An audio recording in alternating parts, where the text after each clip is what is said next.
Hello hello hello hello, আপনি কেমন আছেন? আমি আছি, ভালো আছি। আমি ফোন করেছিলাম আপনাকে, দুঃখিত আমি পাইনি। আমি আপনাকে একটু দেখেন, এই কথাটা যে বলছেন এটা কিন্তু সম্পূর্ণ সঠিক নয়। কারণ যে না, আপনাকে ফার্স্ট আমার কথা শুনতে হবে যে আপনি যে বলছেন দুপুরে ফোন করেছেন, দুপুরে কোনো ফোন আসেনি, এই কথাটা সম্পূর্ণ সত্য নয়। দুপুরে কোনো ফোন আসেনি আমার এখানে। আমার ফোন তো আমার দীর্ঘদিন ধরে, বছর ধরে ডেট পড়ে আছে। তাহলে কি আপনার গভর্নমেন্ট চালান কি খবর রাখেন? গভর্নমেন্ট চালাচ্ছেন এই খবরটুকু রাখেন না যে বিরোধী দলের নেতার ফোন ঠিক আছে কিনা, ইয়ে করবেন। আর আপনি যদি ফোন করবেনই তাহলে তো গতকালই আপনার লোক এসে চেক করে যাওয়া উচিত ছিল যে বিরোধী দলের নেতার টেলিফোন ঠিক আছে কিনা। রেড ফোন সবসময় ঠিক থাকে। আপনার লোক পাঠান, আপনি এখনই লোক পাঠান, আপনার লোক পাঠিয়ে দেখে যান। ভালো, আপনি তো প্রাইম মিনিস্টার ছিলেন, আপনি তো জানেন রেড ফোন কখনো সবসময় ভালো থাকে। ভালো থাকে তো আমারটা তো ভালো নেই, আমারটা তো ভালো নেই। ভালো আছে, আমি যখন ফোন করছি না, কোনো দিন বাকি নেই। আমি সেদিনও চেক করেছি। আপনারা যদি সত্য কথা না বলেন তাহলে তো চলবে না। রেড ফোন ঠিক থাকে এটা বিশ্বাস করতে আমি রাজি নই। আপনি সত্য কথা না বলার আমার কিছু নেই। আমি বারবার ফোন করেছি, দীর্ঘদিন হঠাৎ করে এখন আপনি জেগে উঠবে, তখন জেগে উঠবে। আপনার টেলিফোনে এত পাওয়ারফুল যে আপনি এখন ডেট ফোনতে জেগে উঠবে আপনার ফোনে। ঠিক আছে, যে কোনো কারণে আপনি ধরতে পারেন না। আমি ধরতে পারিনি না, আমি এখানে বসা, আমি এর মধ্যেই ঘুরি, ছোট্ট জায়গার মধ্যে আমি ঘুরি। এই ফোন বাজলে আমি না ধরার কোনো কারণ থাকতে পারে না, কেন ডেট ফোন বাজতে পারে না, বুঝছেন? এটাই হলো ডেট ছিল না, ডেট করে রাখা হয়েছে। ছিল ডেট আপনাদের কাছে গেছে, কিন্তু আপনারা তো ফোনের আমার সাথে কেউ কথা বলার লোক নেই। কাজে আমি কার সাথে কথা বলবো? কাজে এই ফোনটা সেজন্য আমি আগামীকাল দেখবো যে কেন আপনার ফোন এরকম ডেট ছিল, কোথা থেকে হলো সেটা দেখতে ভালো কথা। যদি ভালো কথা, আমি আপনাকে ফোন করলাম যে আপনি যদি আগামী 28 তারিখে সন্ধ্যায় গণভবনে আমি আপনাকে দাওয়াত দিচ্ছি। আপনি জানেন যে আমি ইতিমধ্যে বিভিন্ন আমাদের রাজনৈতিক দলের নেতৃবৃন্দের সাথে আলাপ আলোচনা করছি আগামী নির্বাচন সম্পর্কে। আমি আপনাকে দাওয়াত দিচ্ছি আমার গণভবনে আসার জন্য। আপনি সেটা তো আপনি বলবেন, আমার সঙ্গে বসে রাতে একটু খাবার খাবেন। না, আমি খাওয়ার খেতে রাজি আছি, কিন্তু 28 তারিখ আমি যেতে পারবো না, আমাদের হরতাল আছে। 29 তারিখ 6টায় আমার হরতাল করেন। আমি হরতাল প্রত্যাহার করতে পারবো না। আমি অনেকদিন ধরে আপনাদের তো রিকোয়েস্ট করেছি যে আপনারা আসুন, আলোচনায় আসুন। আলোচনার সময় পর্যন্ত আপনারা শোনেননি। কাজে আমার হরতাল পার হওয়ার পরে আপনি ডেট দেবেন, তখন আমি চিন্তা করবো। 29 তারিখ 6টা পর্যন্ত আমি বেরোতে পারবো না। কিন্তু আপনি তো নিজেই কালকে বলেছেন যে এই সময়ের মধ্যেই আমি বলেছি আলোচনা চলবে, কর্মসূচি চলবে। আমি সেটা বলেছি, আলোচনা চলবে, কর্মসূচি চলবে। আপনার যদি আন্তরিকতা থেকে আলোচনা করার জন্য আমার যেতে কোনো আপত্তি নেই। আপনি বলেছেন আমি শুধু একা যাব না, আমার সঙ্গে নিশ্চয়ই আরো কেউ সবাইকে নিয়ে আসবে। আপনি যত কিছু নিয়ে আসতে পারেন। না, আমি দল শুধু নিয়ে যেতে চাই না, যাদেরকে প্রয়োজন মনে করবো তাদেরকে নিয়ে যাবো। কিন্তু সেটা হতে হবে 28 তারিখের পরে। 29 তারিখ আমার হবে অনুরোধ করবো জাতির স্বার্থে জনগণের। না, 28 তারিখে আমি যেতে পারবো না। আজকে প্রত্যাহার করে নেন। না, আমি হরতাল মানুষ পারবো না। এই যে আগুন মানুষ কোন আপনারা করে আপনাদের গান পাউডার যে ইয়ে চালানো, আপনার বলেছে, আপনার ভাই বলেছে যে গান পাউডার দিয়ে ইয়েকে বাসে আগুন দেওয়া আপনার নির্দেশ হয়েছে। আমাদের সেসব অভ্যাস নাই, আমাদের সেসব অভ্যাস নাই। আপনারা যে মানুষ চালান, মানুষ মারেন, ইয়ে করেন, লগি বোতলে মানুষ মারেন, এগুলো সব রেকর্ডেড এবং আপনার নির্দেশে আপনার মুখ থেকে এই শব্দ বেরিয়েছে। কাজে আপনি এগুলো অস্বীকার করতে পারবেন না। আমি বলছি সেজন্য হরতাল চলবে। 29 তারিখ 6টার সময় শেষ হবে। আমি 29 তারিখে আমি জনগণের আপনি দয়া করে হরতালটা না, দেশের স্বার্থেই আমি হরতাল দিয়েছি, জনগণের স্বার্থেই আমি হরতাল দিয়েছি। যেহেতু আপনারা কোনো আলোচনায় আসতে রাজি নন, সেজন্য আমাদের আমার মন্ত্রীরা বলে দিচ্ছি কোনো আলোচনা হবে না, সেটা বলে দিচ্ছে আপনার মন্ত্রীরা, এ বললে তো হবে না। আপনি নিজে বলে দিচ্ছেন আমাদের প্রস্তাব রিজেক্ট করে দিয়েছেন, কোনো আলোচনার দরকার নেই, আপনারা নিজেরা বলছেন, আবার এখন আলোচনা বলছেন। তো সেই আলোচনা হতে পারে আমাদের কর্মসূচি শেষ হওয়ার পরে, তার আগে এটা আমি আপনার আমি হরতাল প্রত্যাহার আমি বলবো আলোচনা যে আপনি এই জিনিসটা যে একদিন আগে নিতেন তাহলে সেই সুযোগটা ছিল, কিন্তু সেটা আপনি করেন। একদিন আগের বিষয় না, আপনি জানেন আমি বিভিন্ন দলের সাথে বসছি, আমি জানি যে আপনি খুব ব্যস্ত মানুষ, আপনি অন্যান্য কাজে ব্যস্ত, তো আমরাও নিশ্চয়ই আমাদের হয়তো অত বেশি ব্যস্ততা না থাকলেও আমাদের যথেষ্ট ব্যস্ততা আছে, কিন্তু ইচ্ছা করলে উপায় বের করা যায়, কিন্তু আপনি সেটা করেননি। এবং আপনারা পরিচয় দেয় কালকে যে আমাদের যে পারমিশন দিলেন, এত দেরিতে করে দিলেন, কতদিন আগে পারমিশন চেয়েছি, মাইক পর্যন্ত লাগাতে দেন, মানুষটা সে জনসভায় কথা শোনার জন্য, আপনারা মাইক পর্যন্ত লাগাতে দেন, আমাদের মাইক পর্যন্ত লাগাতে দেন, তো মানুষ সে দাঁড়িয়ে দাঁড়িয়ে কথা শুনতে পারে না। এটা কোন দেশে গণতন্ত্রের নমুনা দিচ্ছেন আপনি?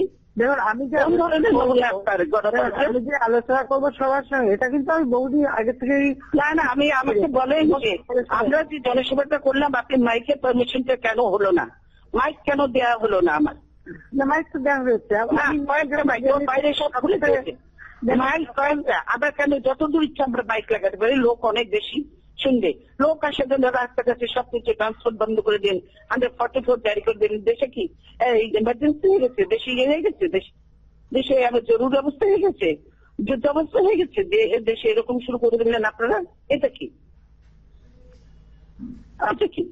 আপনার হতে পারে না? আমি এ ব্যাপারে আপনার সঙ্গে এখন কথা বলতে চাচ্ছি না, কারণ অভিযোগগুলি একেবারেই সত্য না।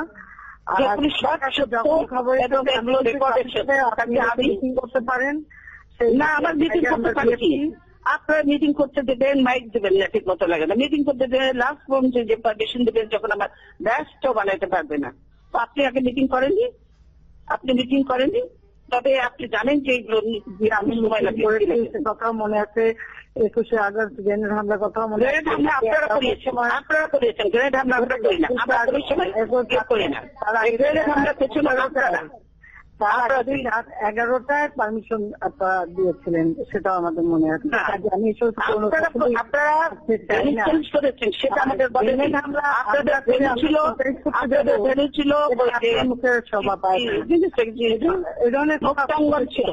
সেখান থেকে যে আপনারা ভেন্যু চেঞ্জ করে নিয়ে গেছেন আপনার অফিসে, সেটা পর্যন্ত আপনারা জানেননি।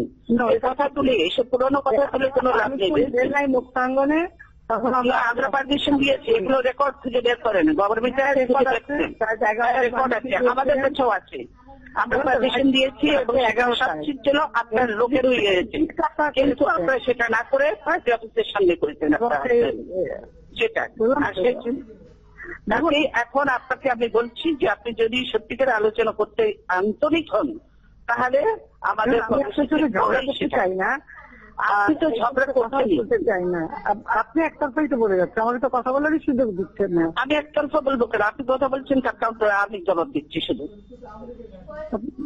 আমি তো কথা বলারই আপনার সাথে না, আপনি বারবার বলছেন হরতাল প্রত্যাহার এখন হবে না, আমাদের কর্মসূচি শেষ হবে, তারপরে যদি আছে আপনি জানেন, আপনি যদি দল থেকে মানুষ খুন করা অব্যাহত রাখবেন। আমি মানুষ খুন করতে চান, আপনারা মানুষ খুন করছেন, কালকে 9 জন মানুষ আবার হত্যা করেছেন, আপনারা খুন করছেন। আপনার ছাত্রলীগ যুবলীগ করে না? আপনার ছাত্রলীগ যুবলীগকে আমরা অস্ত্র সহ আমরা ছবি দেখাতে পারবো। আপনার ছাত্রলীগ যুবলীগ কিভাবে মানুষ খুন করে, নিরীহ মানুষকে? বললাম তো, খুনের রাজনীতি আমরা করি না, বরং আমি দেখছি আপনাদের তো এইটা মধ্যগত অভ্যাস, পুরানো অভ্যাস। সেই আপনার স্বাধীনতার পর থেকে 71 যখন ক্ষমতায় ছিলেন তখন তো এই হত্যা করেছেন, এত মানুষ হত্যা করেছেন, এইগুলো ভুলে গেছেন আপনি? 71 আমরা হত্যা হয়? হ্যাঁ অবশ্যই, 71 পরে সরকার গঠন করে অপরাধীদের রক্ষার জন্য যুদ্ধ অপরাধীদের রক্ষা আমরা করছি না। আপনার যুদ্ধ অপরাধীদের বিচার যদি ঠিক মতো করতেন আমরা পূর্ণ সমর্থন দিতাম, কিন্তু আপনারা সেই ট্রাইব্যুনাল করেনি, ঠিকমতো না করে একতরফা করেছেন, এবং আপনার দলে যে অনেক যুদ্ধ অপরাধী আছে সেগুলো একটাও ধরেননি। সেগুলোকে কেন একটাও ধরেননি? আপনি নিরপেক্ষ প্রধানমন্ত্রী? আপনি তো প্রধানমন্ত্রী নন, আপনি দলের প্রধানমন্ত্রী হয়েছেন, আপনি তো দেশের প্রধানমন্ত্রী হতে পারেননি, আপনি তো দেশের প্রধানমন্ত্রী হয়ে উঠতে পারেননি, নিরপেক্ষতা ঊর্ধ্বে আপনি যেতে পারেননি। তবে নাহলে আমার সঙ্গে এই আচরণ তো আপনারা করতেন না, যা করেছেন আপনারা। আমার সঙ্গে যে আচরণ করেছেন, সেটা আমার পার্টি অফিসে আপনারা যে আচরণ করলেন, এরপরে আর বলতে হবে যে বিরোধী দলের নেতাকে পর্যন্ত আপনারা সম্মান দিতে জানেন না, কিসের গণতন্ত্রের কথা বলেন আপনি? আপনার কথা জবাব দিতে গেলে তো আমাকে সেই 2001 থেকে অনেক কথাই বলতে হবে। সেটার জবাব আমিও দিতে পারি, আপনি দেবেন, আমিও দেবো। তার দলের সাথে কি কি করেছিলেন, আর 2001 আমরা কিছুই করিনি। এরশাদের সঙ্গে যত করেছিলেন আপনারা, যে এরশাদ যখন একটা নির্বাচিত সরকারের কাছে ক্ষমতা নিল, তারপরে যখন আপনি বললেন যে আই এম নট আনএগ্রি, আপনি যখন বিবিসিকে বললেন, তারপরে আর কি তাকে একটা নির্বাচিত সরকারের কাছ থেকে ক্ষমতা নিল। আর ফখরুদ্দিন মইনুদ্দিন কোন সরকার, কোন সংগঠনে গিয়েছিল বলেন তো? তখন আপনি আমার চয়েস, ফখরুদ্দিন মইনুদ্দিন আমার চয়েস ছিল না, আপনার চয়েস ছিল। আপনি নিজে বলেছেন আমার আন্দোলনের ফসল। সেরেমনিতে আমি যাইনি, আপনি গিয়েছিলেন। আমি চাইনি, আপনি গিয়েছিলেন। ওর টেকিং সেরেমনিতে আপনি গিয়েছিলেন, বলেছিলেন যে আমার আন্দোলনের ফসল। এগুলো ভুলে যান কেন? ভুলে যেতে চান, কিন্তু মানুষ তো ভুলে না সেগুলো। 9 জন অফিসার দিয়ে মইনুদ্দিনকে আপনি আর্মি চিফ সেটা আপনিও করতে পারেন। আপনি এরকম অনেক অফিসারকে বাড়ি পাঠিয়েছেন, সেটা 9 জন কি 7 জন সেগুলো কোনো, আপনি অনেককে দিয়ে বাড়ি পাঠিয়েছেন, অনেক অফিসারকে বাড়ি পাঠিয়েছেন, সেটা কোনো ব্যাপার না। মইনুদ্দিন যেই থাকুক না কেন, যখন এটা করলো সেখানে আপনার সেই ইয়েতে গেলেন কেন আপনি? যেটা সংবিধান সম্মত হয়নি, সংবিধান সম্মত ছিল না, সেটাতে সেই অর্থে নিয়ে কেন গেলেন আপনি? সেদিন তো আপনি একবার মনে করেন নেই যে আমরা দুই দলই তখন বাইরে, ক্ষমতার বাইরে, তখন তো একবার মনে করলেন না যে আমরা আলোচনা করি, ফখরুদ্দিন মইনুদ্দিন ওখানে দেওয়া ঠিক হবে না, এরা সংবিধান সম্মত নয়। আপনি তো সেটা মনে করলেন না, আপনি তো চলে গেলেন খুব ইয়ে করে, ওখানে চলে গেলেন ওর থেকে নিয়ে। আপনি খুব খুশি হাসি মুখে তখন সবসময় আমাদের আন্দোলনের আগুনে বসে হাসি পুষ্পে হাসি। আমার বাবা মা ভাই আমি বলতে চাই যে অতীত আপনি বলতে চান যে সামনের দিকে কি করে আগাবেন, অতীত আমরা সামনে এগোতে পারবো না। আপনার যদি সত্যি সদ উদ্দেশ্য থাকে তার সামনের দিকে আমরা কি করে এগোবো? আপনি অনেক অভিযোগ করলেন, আমি তো অত অভিযোগ করতে চাই না। সেটা কি করবো সবাই বলেন। ছোট রাস্তায় আমি দেখি, সেটাও সহ্য করি। এবং দেখুন 21 আগস্ট যখন গ্রেনেড হামলা করে আমাকে হত্যার চেষ্টা করেছেন, 21 আপনাকে হত্যা করতে কেউ চায়নি। আপনি যত থাকবেন তত আমাদের জন্য ভালো, রাসেলের হত্যাকারী যত থাকবেন তত আমাদের জন্য ভালো। আপনি যত আপনার এরকম অশ্লীল করবেন তত আমাদের জন্য ভালো, আমাদের কোনো ক্ষতি হবে না। 15ই আগস্ট আপনি যখন কেক কাটেন, শনিদের উৎসাহিত করার জন্য যখন আপনি কেক কাটেন, 15ই আগস্ট আমি কেক কাটবো না, এটা বলে না। 15ই আগস্ট বাংলাদেশে কোন মানুষের জন্ম হবে না, কোনো মানুষ পালন করবে না, এগুলো বাদ দেন, এগুলো বাদ দেন। কথায় কথায় আপনারা বলেন, এগুলো বাদ দেন, অনেক কথাই বলেন। জিয়াউর রহমান, কারে জিয়াউর রহমান আপনাদের তো নতুন জীবন দান করেছে, এগুলো কথা বললেন না, বুঝেছেন? আপনারা তো বাকশাল ছিলেন, আপনারা আওয়ামী লীগ হলেও করতে গেছেন জিয়াউর রহমানের জন্য, জিয়াউর বদলতে আওয়ামী লীগ করতে পেরেছেন, আদারওয়াইজ আপনারা আওয়ামী লীগ করতে পারতেন। রাসেলকে তো আপনি এই বাসায় ঘুরতেও দেখেছেন। আমি সেইগুলো নিয়ে আমরা আপনারা যা করেছেন আমরা এইগুলো নিয়ে করতে চাই না, আমরা এইগুলোকে সমর্থন করি, আমরা এগুলো সমর্থন করে দুঃখিত। আমরা এই রাজনীতি থেকে বেরিয়ে আসেন। আমি আমার বক্তব্য শুনে বলছি এগুলো ভুলে যাই, আমরা এই কালচার বাদ দিয়ে এখন নতুন করে শুরু করি, নতুন করে শুরু করি। যদি সেটাতে আপনি রাজি থাকেন তো আসেন, আমরা সুন্দর আলোচনা করি। আমার আলোচনাতে কোনো আপত্তি নেই, কিন্তু সেই ডেট হতে হবে আমার হরতাল শেষ হওয়ার পর। আপনি হরতাল প্রত্যাহার করবেন না? না, আমি হরতাল প্রত্যাহার করতে পারবো না। এটা তো আমার ডিসিশন না, এটা 18 দলের ডিসিশন। আমি কি করে একলা করবো? এটা আমি কি করে একলা? দলকে ডেকে নিয়ে এখন সময় নাই। আপনি যে তারা করতেছেন সবাই তো আর খুঁজে পাওয়া যাবে না লোককে। আপনি তো সব পুলিশ লাগায় রাখছেন সবার পিছনে, কি করে মানুষ পাওয়া যাবে বলেন? আপনার পুলিশ লাগিয়ে রাখবো কেন?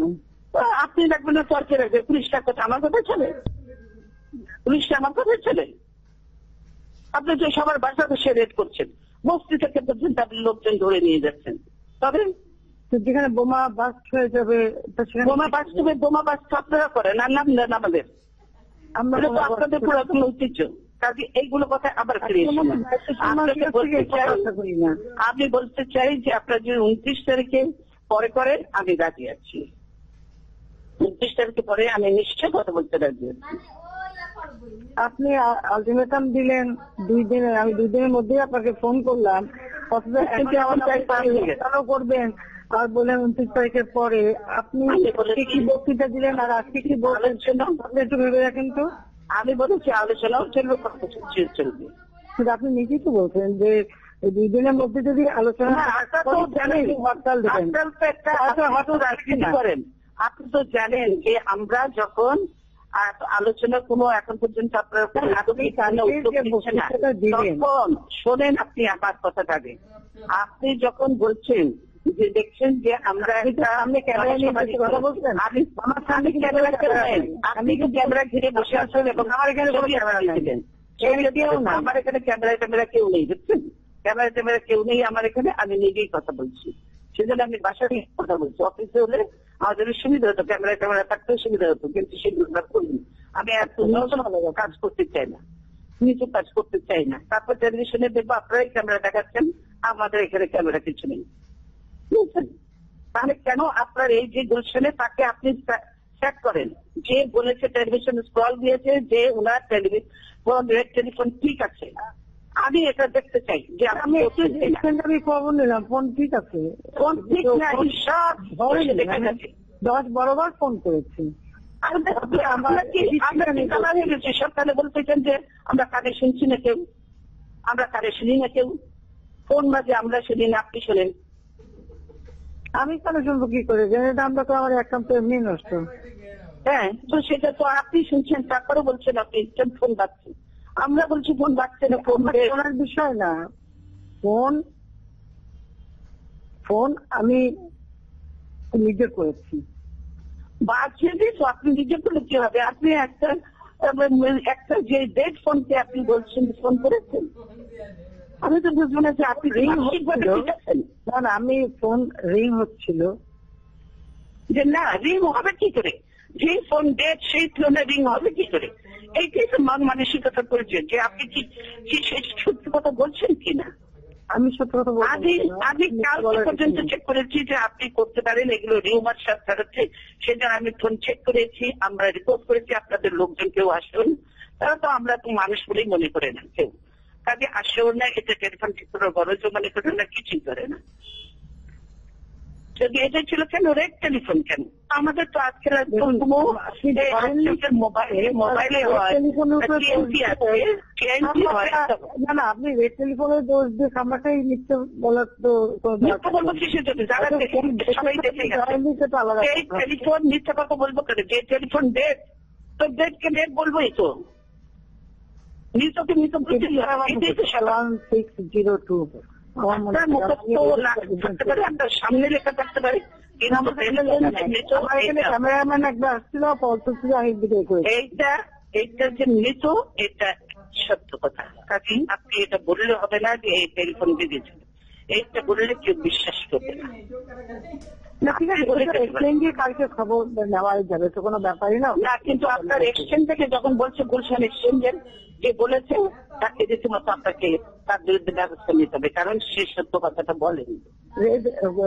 রেড টেলিফোন কিন্তু আপনার আলাদা এক্সচেঞ্জ, আলাদা এক্সচেঞ্জই। আরে ভাই, টেলিভিশন স্টল দিচ্ছে, আপনি তো নিজে বোধহয় সামনের থাকে দেখছেন।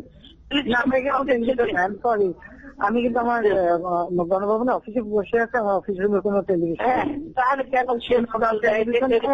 দেখে আমার এখন একটা মিটিং, কাজে আমি না, তাহলে কেন বলা হচ্ছে যে টেলিফোন ঠিক আছে? এই কথাটাই তো নয়। তাহলে আপনি তাকে বলে দিয়েছেন যে ফোন ঠিক নাই। এরপর তো আমার এদিকে আপনার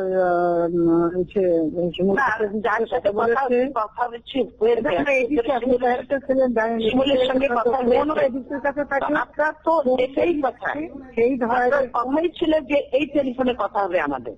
আমি তো বসে আছি, আমি তো আধা ঘন্টা ধরে বসে আছি এখানে, যে আপনার টেলিফোন আসলে নিশ্চয় আপনি টেলিফোন করবেন, কথা বলবো না। আমরা তো কিছু নেই। আমাদের নিশ্চয়ই একসঙ্গে আমরা অনেক কথা বলেছি, আমরা এরশাদুল আন্দোলন একসঙ্গে কাজ করেছি, কেন কথা বলবো না? বলবো, আপনার বাসায় গেছি বহুবার, আমরা আপনি এসেছেন, আমরা তো করেছি, কেন করবো না? এখনো বলতে চাই, এখনো সেই কাজ করতে চাই যে আসুন দেশের সাথে আপনাকে জনগণের সাথে আমি বলবো যে আপনার যদি সত্যিকারে আগামী আপনি আসেন, আমরা না, আমি 28 তারিখে যেতে পারি। আপনি যদি সত্যিকার আন্তরিক হন, আপনি 29 তারিখের পরে ডেট দেন, আমি যাবো। আপনি যদি আপনি কালকে বললেন না, এখন তো আমি দিয়ে ফেলেছি, এখন তো আমার আপনি তো নিজেই বলছেন যে আপনি 2 দিনের মধ্যে আলোচনার জন্য না ডাকলে হরতাল দেবেন। এখন আমি আপনাকে যখন হরতাল দিয়ে ফেলেছি তার আগে বলা উচিত ছিল। আপনি কালকে আপনার বক্তৃতাটা একটু নিজে শোনেন। হ্যাঁ, আমি নিজে শুনলেও এখন আপনি কি বলছেন? 500 আমি বলছি না, পরে বলেন আমি সঙ্গে সঙ্গেই আছে, দুঃখিত কর্মসূচি আলোচনাও চলবেন। আপনি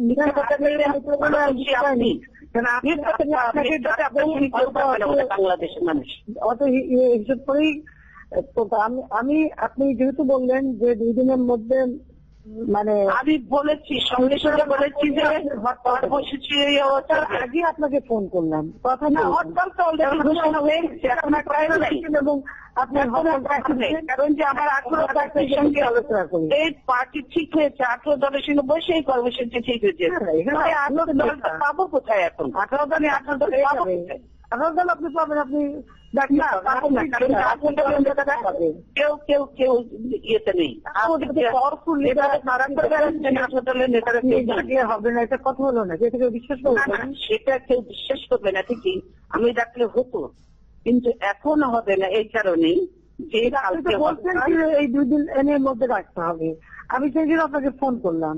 না, এখন তো দেরি করে ফোন করে একটা কথা বললেন, আর আমি এখনো বলছি ঠিক আছে, আগামী কর্মসূচিগুলিতে আমরা বন্ধ রাখতে সময় দিচ্ছেন। আমি 2 দিনের মধ্যে আগে আমি হবে, তারপরে যদি নতুন কর্মসূচি আমরা না যেতে পারি, আপনি বলছেন আলোচনা করি। 2 দিনের মধ্যে আলোচনা না করলে আপনি হরতাল দেবেন।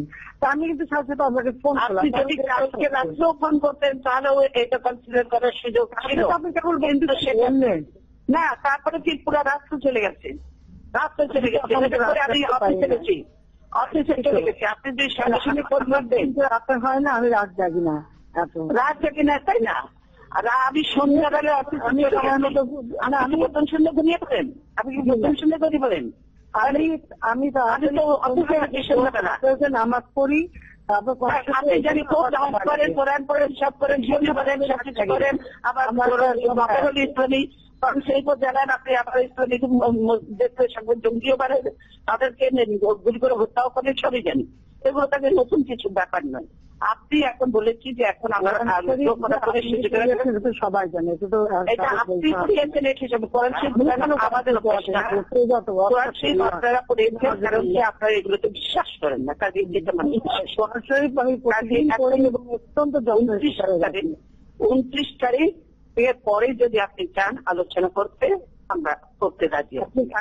এই কর্মসূচি করার পুরো সুযোগ নিন, এবং আমি ঠিক সেই সময়ের মধ্যে আপনাকেই ফোন করেছি আলোচনার জন্য।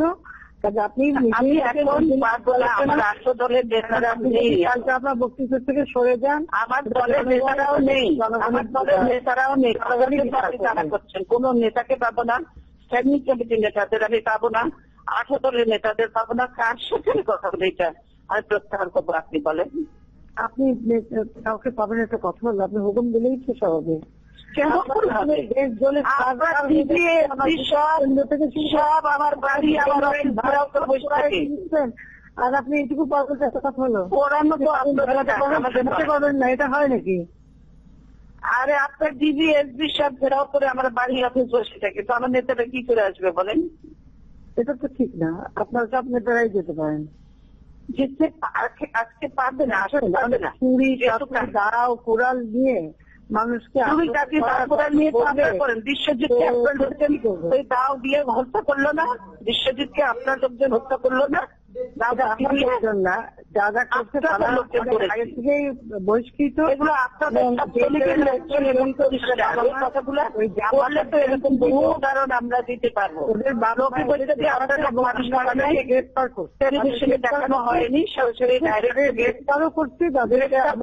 যেসব করেছেন আপনারা একটাও গ্রেফতার হয়নি, সবাই বলেছেন সব নিরীহ মানুষকে ধরেন যদি, তাহলে তো কিছু লাভ হবে। নিরীহ মানুষকে নিরীহ মানুষকে আল্লাহ তরফ থেকে করছে তাদের সবাইকে গ্রেফতার করা হয়েছে।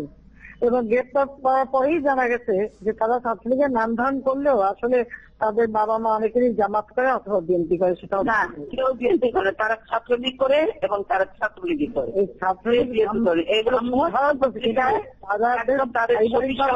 পেয়েছে। হ্যাঁ, সেটাই হয়েছিল, তারা ছাত্রলীগ। কাজে আমি বলবো এখন আপনাকে আমি একটুই রিকোয়েস্ট করবো, আপনি 29 তারিখের পরে যে কোনো সময় দেন, আমি আলোচনায় রাজি আছি। আমার কোনো অসুবিধা, আমি আলোচনা করতে কোথায় থাকেন জনগণের সঙ্গে প্রকাশে। এখন আমি বলেছেন আমি পারবো না, আপনি সেই কথাটাই রাখেন। না, আমি আপনাকে বললাম কোন কর্মসূচিতে আমাকে না যেতে হয়, তার জন্য 29 তারিখের পরে 30 তারিখ রাখেন, 30 তারিখ রাখেন, আমার কোনো আপত্তি নেই। কালকে আপনার যে বক্তৃতা যে কথাটা বলছিল ওইটা আপনি না, আমি এখন বলে দিয়েছি যে এখন এই কর্মসূচি থেকে আমাকে বেরোনোর কোনো পথ নেই। আপনি 30 তারিখে করেন, আমি যাবো আপনার। আমার মিটিং আছে, আমি দুঃখিত, আমার এখন যেতে হবে।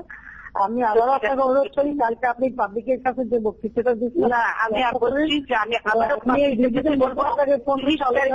আমাকে যদি বলেন, জেনারেল সেক্রেটারি আছে, সবাই আপনার পার্টির ভারপ্রাপ্ত আছে। তো যদিও জেনারেল সেক্রেটারি এবং ভারপ্রাপ্ত কথা, তো তারপরেও সেটুকু আমরা কনসিডার করতে পারি। ভারপ্রাপ্তের সাথে কথা বলতে আপনারা ছিল বহুদিন, আপনারা এইগুলো কথা তুলেন। আপনি কালকে জনগণের সামনে, জাতির সামনে যে বক্তব্যটা দিচ্ছেন সেটা আপনি অনুসরণ করেন। এখন করার কিছু নেই, কোনো পথ নেই আমার, এখন টাইম ওভার হয়ে গেছে। প্রত্যাহার করে কালকে রাতেও ফোন করতেন, আমি ওই রাতেই মিটিং ডাকতাম। সবাইকে আমি 10টা, আমি তো 7টার সময় অফিসে চলে গেছি, বিএনপি অফিসে আমি 7টা থেকে বসা, আমার নেতারা 7টা থেকে বসা। আর তাহলে আপনি বিএনপি অফিসে ফোন করলেই তো পেয়ে যেতেন। আমি ওই রাত্রে তো আমার নেতাদের আমি তো ভাবে রাজনীতি করি না বেশি একটা, খুব একটা। না না, 7টা তো রাত নয়, 7টা তো সন্ধ্যা। ওই সময় তো ফোন করা আপনার তো সবার সঙ্গে একটু আলোচনা করে নিতে হবে। তবে আমার তো আলোচনা করতে হবে, তাহলে আমি সবাইকে ডেকে 8 দলকে ডেকে সবার সাথে আলোচনা করে বলেন, যেহেতু প্রাইম মিনিস্টার বলেছে উনি আলোচনা করতে চান এবং একটা, তাহলে আপনি নিরপেক্ষ নিয়ে বলছেন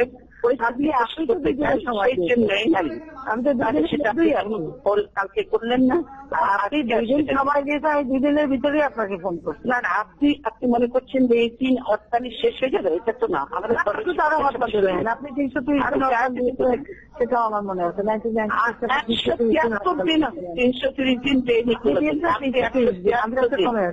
173 দিন হরতাল দিয়েছেন আপনি, বলেন না? আপনি 1991 থেকে 2001 আপনি বলেন 1991 সালে আমরা সকলে মিলে আন্দোলন করে একসাথে করে তারপর গণতন্ত্র এলাম। তারপরে সেখানে আপনি অপোজিশনে গেলেন, তো কি আছে, আমরা একসঙ্গে কাজ করতাম, আমরা সংসদে গণতন্ত্র পার্লামেন্ট ছিল, আপনি জানেন। না না, আমরা সেখানে করলাম, কিন্তু আপনি তো সেখানে ফ্লোরে দাঁড়িয়ে বলেন একদিনের জন্য আমাকে শান্তিতে থাকতে দেবেন না, তারপরে আপনি শুরু করলেন। আপনি এগুলো তো রেকর্ড আছে, বেরবেন। তারপরে আপনি কি থেকে তত্ত্বাবধায়ক কার ছিল, জামাতের ছিল, আপনি তত্ত্বাবধায়ক ছিল তখন মানবেনই না। আবার এখন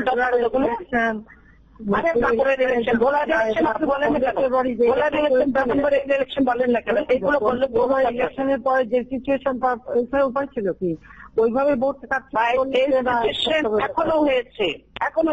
আপনার পক্ষে আপনার ডিসি ভোট চেয়ে বেড়ান, আপনি বলতেছেন ডিসি নৌকায় ভোট চেয়ে বেড়ান, কি কথা বলছে আর পত্রিকা না কি কথা বলছে, পত্রিকা এগুলো ভোট চাচ্ছেন, কালকে ডিসিকে বলবেন ব্যালট ইলেকশন, এগুলো কথাবার্তা হতে পারে না।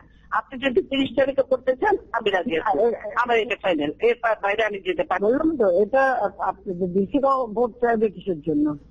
পত্রিকা এসছে তো, পত্রিকা এসছে তো, পার্টির যথেষ্ট স্ট্রং, ভোট চাওয়ার লোকের আমার অভাব নাই। আমার দল তো এদেশের সংগ্রামের মধ্যে দিয়ে জন্ম নিচ্ছে, সেটা কোনো আমার দল অনেক সংগ্রাম করে ক্ষমতায় এসছে, অনেক সংগ্রাম করে ক্ষমতা এসছে, আমার দল এমনি কিছু করেনি। এইগুলো কথা বললে কত চেষ্টা কথা আসবে। আমি আপনাকে আবারও অনুরোধ করছি, আপনি হরতাল আমি করেন, আপনার কথা করতে কথা দিচ্ছেন, সময় মতো আমাকে টেলিফোন করেনি, সেজন্য আমি দুঃখিত। কালকে যদি টেলিফোন করে গেলে আমি দিনের মধ্যে পরিবেশ পরিস্থিতি অন্যরকম হতো। কালকে যদি আপনি টেলিফোন করতেন পরিবেশ পরিস্থিতি অন্যরকম ছিল। আপনি কালকে তো আলটিমেটাম দিলেন, আর কালকে রাতে সেখানে তো আমি নিজের দিয়েছেন, আমি আপনাকে একটার দিকে ফোন করছি, তাও পাইনি। আপনি বলছেন ফোন যদি না বলে আমার এডিসি সেই 1:30 থেকে সে চেষ্টা করছে।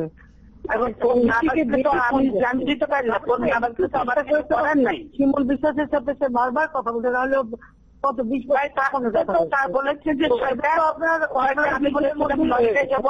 নেতাদের ডাকবো, কথা বলবো, আমাকে দিলেন না। আমি তো বলেছিলাম 9টার সময় অফিসে দেবো, নেতারা সবাই থাকবে, তাহলে তখন যদি বলতেন তাহলেও আমি আপনি মিটিংয়ে বসে থাকলেন যে 6টা আমার জরুরি মিটিং, আপনি জানেন আমি কোন মিটিং এ দেরি করতে আমি পছন্দ করি না। অলরেডি যদি মনে করেন যে মিটিং ইম্পর্টেন্ট না এটা ইম্পর্টেন্ট, তাহলে আপনার মিটিং সব মিটিং ইম্পর্টেন্ট, তাহলে আপনি বসে হরতালটা উদ্যোগ করে দিলেন, মিটিং থেকে বেরিয়ে এসে আপনি কথা বলতে পারেন। আমার লোকজন বসা থাকতে বললাম তো, তাহলে আমার সিদ্ধান্ত নিতে তখন সুবিধা ছিল। আপনি সিদ্ধান্ত নেন, আপনি তো আমি এককভাবে সিদ্ধান্ত বলেন যে আমি আপনাকে অনুরোধ করছি, সেই অনুরোধে পরিপ্রেক্ষিতে সেটা তো হবে না, সেই কথা জনগণের সামনে না। তাহলে আপনি বলবেন যে আপনি নির্দলীয় সাথে মেনে নেবেন, তাহলে আমি হরতাল উদ্যোগ করবো। আপনি তাহলে আমি হরতাল উদ্যোগ করে নেবো। আলোচনা আরো অনেক থাকে, আলোচনা অনেক ইয়ে থাকে। আপনি বলেন যে হ্যাঁ আমি নির্দলীয় সাথে মেনে নেবো, আপনি হরতাল উদ্যোগ করেন। আমি আপনার আমার 90% সিট থাকা সত্ত্বেও আমি